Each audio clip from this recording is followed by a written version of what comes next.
హైదరాబాద్ మాదాపూర్ లో ఉండేటటువంటి కోడి చెరువు కబ్జా చేసిన ఆంధ్రప్రదేశ్ రాష్ట్ర ఉప ముఖ్యమంత్రిగా ఉన్నటువంటి కళ్యాణ్ గారు నిన్న సినిమా డైలాగులు మళ్ళీ వేసేసాడండి.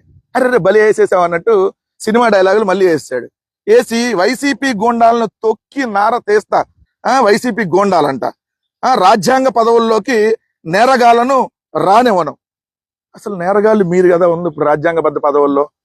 రాజ్యాంగ పదవుల్లో నేరగాళ్ళుగా ఉంది ఎవరు? ముఖ్యమంత్రి క్రిమినల్. ఆంధ్రప్రదేశ్ రాష్ట్ర ముఖ్యమంత్రిగా ఉన్నటువంటి చంద్రబాబు నాయుడు క్రిమినల్. ఉప ముఖ్యమంత్రిగా ఉన్నటువంటి పవన్ కళ్యాణ్ క్రిమినల్. వీళ్ళ మంత్రులు క్రిమినల్స్. హోంమంత్రి క్రిమినల్. వీళ్ళందరూ క్రిమినల్స్ గా ఉండి నువ్వేంటి రాజ్యాంగబద్ధ పదవుల్లో నేరగాళ్ళని రానివ్వనని కామెడీ చేస్తున్నావు.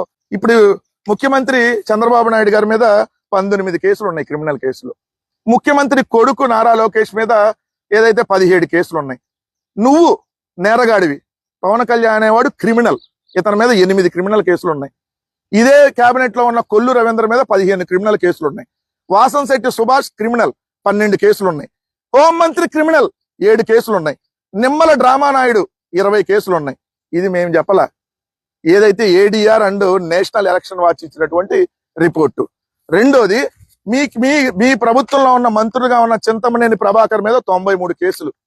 ఏదైతే చంద్రగిరి ఎమ్మెల్యే పులివర్తి నాని మీద 31 కేసులు. ప్రభుత్వ విప్పుగా ఉన్న కోన రవికుమార్ మీద 17 కేసులు. ఏదైతే ఆళ్లగడ్డ ఎమ్మెల్యే అఖిల ప్రియ మీద 12 క్రిమినల్ కేసులు. బాపట్ల ఎమ్మెల్యే నరేంద్రవరం మీద 9 క్రిమినల్ కేసులు. పత్తిపాటి పుల్లారావు మీద 13 క్రిమినల్ కేసులు. చిలకలూరుపేట ఎమ్మెల్యే ఇతను. చీరాల ఎమ్మెల్యే మాలకొండ మీద 8 క్రిమినల్ కేసులు. గూడూరు ఎమ్మెల్యే పాసం సునీల్ కుమార్ మీద 14 క్రిమినల్ కేసులు. ఇంకా నీ పార్టీకి వద్దాం. నువ్వేదైతే నీ పక్కన డయాస్ మీద కూర్చోబెట్టుకున్నావు కదా, పంతం నానాజీ 11 క్రిమినల్ కేసులు. బొమ్మిడి నాయకర్ జనసేన ఎమ్మెల్యే 6 క్రిమినల్ కేసులు. మంత్రి కందుల దుర్గేష్ 7 క్రిమినల్ కేసులు. నీ ఎమ్మెల్యే నిమ్మక జయకృష్ణ 6 క్రిమినల్ కేసులు. నువ్వు పవన్ కళ్యాణ్ నీ మీద 8 క్రిమినల్ కేసులు. నీ ఎమ్మెల్యే బొలిశెట్టి శ్రీనివాస్ మీద 4 క్రిమినల్ కేసులు. నీ ఎమ్మెల్యే బత్తుల రామకృష్ణ మీద 3 క్రిమినల్ కేసులు. అరవకుండానే 5 సార్లు అరవకుండా అబార్షన్ చేసి అరిచిన తర్వాత కొడుతున్నటువంటి నీ అరవ శ్రీధర్ మీద 1 క్రిమినల్ కేసు. ఇది నీ భాగవతం. నువ్వు ఈరోజు రాజ్యాంగబద్ధ పదవుల్లో నేరగాండి రానివ్వను. ఈ లిస్ట్ ఏందనుకున్నా, మీ నేరగాళ్ళ చరిత్ర లిస్టు. 2, కులం పేరుతో వెనకేసుకొని వచ్చే నేతలను దూరం పెట్టండి. అప్పుడు ముందు నిన్ను కదా దూరం పెట్టాల్సింది. మీకు ఇప్పుడు కులం గుర్తొచ్చిందా? ఇప్పుడు సాయి కృష్ణ అనేటటువంటి వ్యక్తి కాపు సామాజిక వర్గానంగానే పవన్ కళ్యాణ్ కోపం వస్తుంది. ఎందుకు? అందరు దొబ్బుతున్నారు కదా పవన్ కళ్యాణ్ని. మరి ఆ రోజు మనం గడ్డి తినలేదుగా, ఆ రోజు నువ్వు అన్నమే తిన్నావు అనుకుంటున్నాగా. ఏమయ్యా అమర్నాథ్ గౌడ్ని చంపేస్తారా? ఎవరు చంపాడు? ఏదో వాళ్ళ వ్యక్తిగత గొడవలో ఎవడెవడికో జరిగినటువంటి సంఘటన. దానికి రాజకీయాలని కులాన్ని అంటగట్టినటువంటి దుర్మార్గుడు నువ్వు, నీ చంద్రబాబు కదా. అదే విధంగా చూస్తే డాక్టర్ సుధాకర్ అనకుండా దళిత డాక్టర్ సుధాకర్ అని చెప్పి దళితుడిని అని చెప్పి మాట్లాడారు కదా అప్పుడు. మరి ఆ రోజు ఎందుకు కులం వచ్చింది? సుగాలి ప్రీతి అప్పుడు గిరిజన బిడ్డ అయింది, ఈ రోజు ఒట్టి సుగాలి ప్రీతి అయింది. ఎట్లా అయింది? ఆ రోజు మీరు అధికారంలో లేరు కాబట్టి. ఆ రోజు మీకు కులం, ఈ రోజు అధికారంలో ఉన్నాక మీకు కులం ఎత్తితే కోపం వస్తుంది. అదే విధంగా చూస్తే ఏదైతే డ్రైవర్ సుబ్రహ్మణ్యం, మరి దళిత డ్రైవర్ సుబ్రహ్మణ్యం అని ఎందుకు మాట్లాడారు? మాట్లాడకూడదు కదా. అదేమంటే కోపం వస్తుంది. ఇప్పుడు పవన్ కళ్యాణ్కి కోపం వస్తుంది, జర్రం వస్తుంది. ఎందుకు వస్తుందో అర్థం కాదు. చంద్రబాబు నాయుడు డబ్బులు ఇస్తే 2 పోతాయి. ఆయన డబ్బులు ఇచ్చి ఇక్కడికి వచ్చి అరవమంటే అప్పుడు వచ్చి కేకలేసి ఇట్టా చెయ్యి ఇట్టా అంటాడు, లేకపోతే ఇట్టా అంటాడు. ఏది పడితే అది వాగివెళ్ళిపోతాడు. నిన్నంటే కాకినాడలో మన ఊరు మన మాటామంతి అనే కార్యక్రమం చేశాడు. అంతకుముందు జనవాన్ అనే కార్యక్రమం పెట్టావు కదా, అప్పుడు తీసుకున్న అజ్జీలు ఎక్కడున్నాయి? ఏమైనా పొట్లాలు కట్టడానికి ఏమైనా షాపులకు అమ్మేశారా? ఇప్పుడు వచ్చినాక 2 సంవత్సరాలు అనేక అజ్జీలు తీసుకున్నారు, ఒకదానికన్నా సమస్యను పరిష్కరించారా? అసలు నీ శాఖకి లాస్ట్ ర్యాంక్ వచ్చింది మిస్టర్ పవన్ కళ్యాణ్. ఇక నువ్వు అర్జీలు తీసుకుని ఏం పొడుద్దామని కామెడీ. కాకపోతే నేరస్తులకు కులాలు అంట కడతారా? నీ జనసేన పార్టీ అని అంటారా? అవును, జనసేన పార్టీ కాదు జనసేన పార్టీ అంటారు. మరి అప్పుడు నేరస్తులు అంటే నేరస్తుల కుటుంబంతో చంద్రబాబు నాయుడు ఎందుకు పిలిపించుకొని ఉండవల్లో కలిశాడు వాళ్ళ ఇంట్లో కరకట్ట కొంపలో? మరి నేరస్తుల కుటుంబం కదా అది. మరి నీ ఇన్ఛార్జ్ మధ్యలో బ్రోకరిజం ఎందుకు చేశాడు? నీ అమ్మిశెట్టి వాసు నీకు తెలిసి బ్రోకర్ పని కోసం వెళ్ళాడా, నీకు తెలియకుండా బ్రోకర్ పని కోసం వెళ్ళాడా?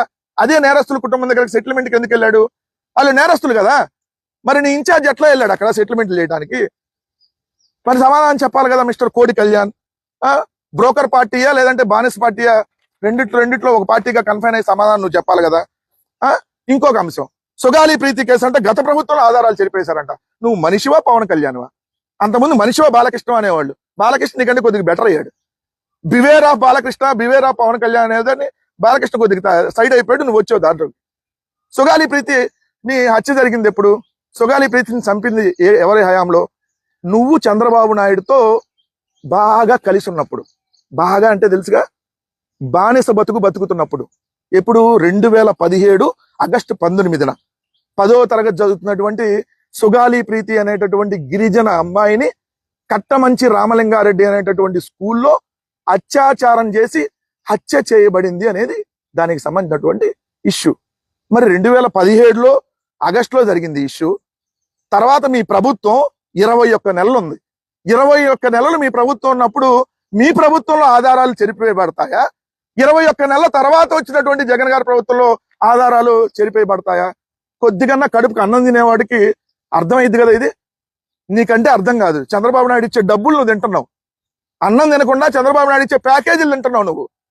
గత ప్రభుత్వంలో ఆధారాలు చెరిపేశారా? మీ ప్రభుత్వం ఆధారాలు చెరిపేశారా? సిగ్గు కొద్దిగన్నా ఉందా? మనిషి అనేవాడు ఎవడైనా ఇలా మాట్లాడతాడా పవన్ కళ్యాణ్?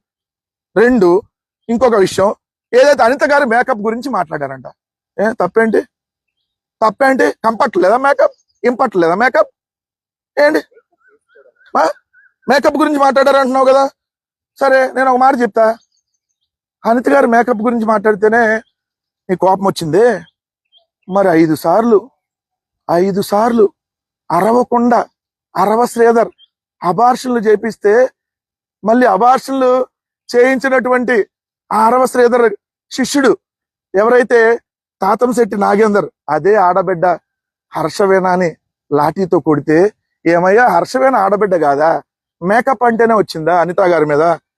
మీ పార్టీలో కోట వినోత శ్రీకాళహస్తి ఆమె ప్రైవేట్ వీడియోలు తీస్తే తెలుగుదేశం ఎమ్మెల్యే, నేనంటలా, నేను చూడలా, నేను తీయలేదు కాబట్టి, ఆయన తీసేపిచ్చాడని ఆమె చెప్పింది. మరి ఎందుకు నువ్వు నోరు మెదపలా? ఈరోజు అనిత గారిని ఏదో మేకప్ అనగానే నువ్వు మేకప్ వేసుకొని వచ్చి నువ్వు మాట్లాడుతున్నావు, నువ్వు మేకప్ వేసుకొని వచ్చి మాట్లాడతావులే, నీకు వాళ్ళ తేడా ఏం లేదు.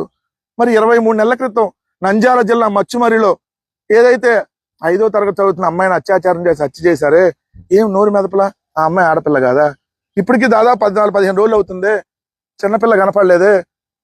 నీ జిల్లాకి సంబంధించే కదా, ఎందుకు నోరెత్తి మాట్లాడట్లా? నువ్వు రోజా గారిని ఉద్దేశించి డైమండ్ రాణి అని సిగ్గు లేకుండా వాగావు కదా, ఓ వాగుడు కళ్యాణ్. మరి అది తప్పు కదా. మళ్ళీ నీకు సంబంధించినటువంటి మీ కొలీగ్ గా ఉన్నటువంటి బండారు సత్యనారాయణమూర్తి రోజా గారి మీద దారుణమైనటువంటి వ్యాఖ్యలు చేస్తే హోటల్కి పిలిపించుకొని మరి శబాష్ అన్నావే. నీచమైనటువంటి బతుకుతారు ఓ పవన్ కళ్యాణ్.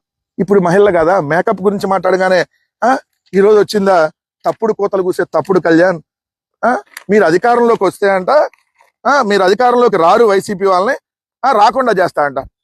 దమ్ముంటే, నువ్వు మగాడివైతే, నువ్వు నిజంగా నారా లోకేష్ నిన్న అన్న అని పిలుస్తున్నాడు కదా, నువ్వు నిజంగా నారా లోకేష్కి దేవుడిచ్చిన అన్న అయితే మీరు కలిసే ఉండండి. కలిసే ఉండి మేము అధికారంలోకి ఎలా వస్తామో చూడు. ఆ రోజు నువ్వు పారిపోకుండా, లేదంటే నీ పార్టీని విలీనం చేయకుండా ఉండు. నువ్వు మగాడివైతే. నీ తల్లిని తిడితేనే నీకు సిగ్గులేదు. నువ్వు బతుకుతున్న బతుక. నీ తల్లిని తిడితే వాళ్ళ దగ్గరికి వెళ్ళి వాళ్ళ బూట్లకి పాలిష్ రాస్తా ఉన్నావు. నీలాంటి మనిషి అసలు ఈ ఆంధ్రప్రదేశ్ రాష్ట్రంలో పుట్టడం నిజంగా ఈ తెలుగు ప్రజలు చేసుకున్న కర్మ. అంటే నువ్వు మర్చిపోయి ఎక్కడ పుట్టావో తెలియదు కదా, ఆంధ్రాలో పుట్టాడంట, తెలంగాణలో పుట్టాడంట, కాబట్టి ఇది క్యాన్సిల్ అబ్బా. ఎందుకంటే ఆయన ఎక్కడ పుట్టాడో ఆయనకే తెలియదు. సో ఆంధ్రాలో మనకు కన్ఫైన్ కావద్దు. ఈయనంట ఏదైతే ఏదేదో చేస్తాడంట, వాళ్ళు వైసీపీ నాయకులు మక్కలు ఓడదీస్తాడంట. ఏం చేస్తావు? నీ తల్లిని తిడితే నువ్వేం బేకలా? ఏం చేస్తావు మమ్మల్ని? నువ్వు ఏం బీగుతావు? గట్టిగా మాట్లాడితే ఏం బీగుతావా నువ్వు? శాంతి భద్రతలు నీ చేతిలో ఉంటే ఏదేదో పొడి చేసేవాడంట. శాంతి భద్రతలు ఇప్పుడు ముఖ్యమంత్రి గారి చేతిలో ఉన్నాయి. అంటే ముఖ్యమంత్రి ఫెయిల్యూర్ అని ఒప్పుతున్నట్టే కదా. నీ ఎమ్మెల్యేలు మీరందరూ బరితెగించి ఇలా ఇంత నీచంగా ప్రవర్తిస్తా ఉంటే, ఇప్పుడు చంద్రబాబు నాయుడు ఇన్ని ఉస్కో అన్నాడు, ఉస్కో అని వచ్చి మళ్ళీ జగన్మోహన్ రెడ్డి గారిని తిట్టేటటువంటి కార్యక్రమం, టాపిక్ డైవర్ట్ చేసేటటువంటి కార్యక్రమం తప్ప ఇంకోటి లేదనేది వాస్తవం.